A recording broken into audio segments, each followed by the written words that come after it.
The most news in the morning. CNN's American Morning. Weekday, 6 a.m. Eastern. It's safe to say that you were Tea Party before Tea Party was cool, Congressman Paul, and we're noticing a lot of Tea Party candidates all over the country today.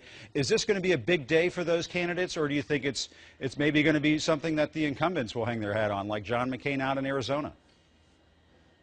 Well, I think it'll be a mixed bag, and I think even though, say, half of the Tea Party candidates wins a pretty big deal.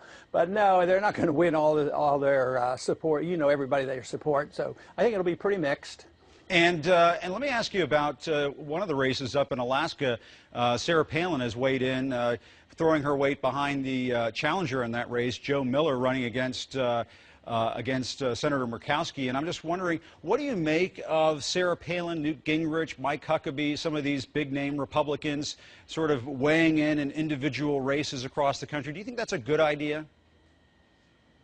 Oh, I think pretty good. I do it, but I'm very, very selective. I just have trouble finding the candidates I really get enthusiastic about. I want candidates that have a real constitutional take on foreign policy and civil liberties, the drug war, and also on economic matters. But no, I think for them to weigh in, but I want the people to sort all these positions out so that they know exactly what is being supported, what positions are being supported. You don't think it's meddling for somebody like Sarah Palin to go in to a contest like the one up in Alaska and throw her weight behind the challenger there, or perhaps in another state like Georgia, where she did get criticized somewhat for doing that down in Georgia? No, I wouldn't call it meddling. I think our presidents have done this for many, many decades, if not ever since the beginning of time, the beginning of our country. So no, I think it's pretty traditional to do it. Maybe some people do overdo it and exaggerate and do it just to build up chips and get people to support them later on. But no, I wouldn't use the word meddling, but sometimes I guess they get overly involved more than they should. Well, let me ask you about one of the issues that's come up during a lot of these contests all over the country, and that's the proposed Islamic Center and Mosque near Ground Zero. You came out very much in favor of that project, mainly along libertarian lines, saying that property rights and freedom of religion rights are a big part of this. And on your blog, you wrote that opposition to the mosque is all about hate and Islamophobia. What did you mean about that? I think the people who are organizing that is one thing, but now that every candidate gets asked that question, I don't think you can put them all in that same category. But the organizers, the woman that put this out on her webpage and the people that picked up on it and preached this, yes, I think that they want to continue the hatred toward Islam rather than al-Qaeda in order to justify their foreign policy of intervention and nation building and occupation. Because if you don't have an enemy that you despise, it's hard to get that support. But, I think it's turned into another issue as well. Even your station has reported on this Iman, and he seems like a pretty reasonable person. So if he's a reasonable person that worked for Bush as well as Obama, and he's making inroads because he's trying to bring Christians, Jews, and Muslims together.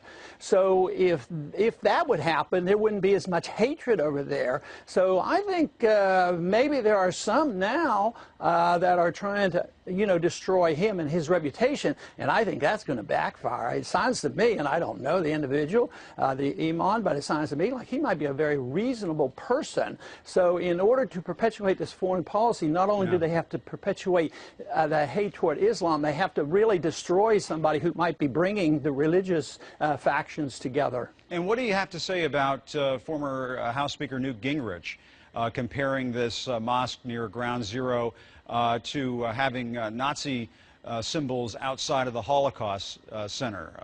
What did you think of that? Was that an appropriate comment, do you think? Well, I think he's overstepped his bounds, and that I think he'll suffer the consequences for it because it was over the top. I mean, to compare this imam with Hitler, and the fact that there are mosques within that area already, and that he ignores the fact that there are strip joints in this area, and he has to go after an imam that is trying to bring people together. Yeah, I think for a bright guy like Newt Gingrich on some of the issues, I would say politically he's made a major mistake. Do you think you should apologize for that comment? I don't believe in these apology games. I mean, he's going to have to apologize to himself. He's going to be sorry, but being sorry about what he did and recognize it will be a much bigger deal than if the media comes and badgers him into making a public apology. But maybe he'll come around to that, but it should be spontaneous and earnest, but not as a reaction to badgering by the media. When are you going to apologize? Right. I've never quite thought that was good. What about your son, Rand Paul, who's running for that Senate seat down in Kentucky? He's taken a slightly different position than you and has essentially come out against the project. Is that causing any friction in the Paul family?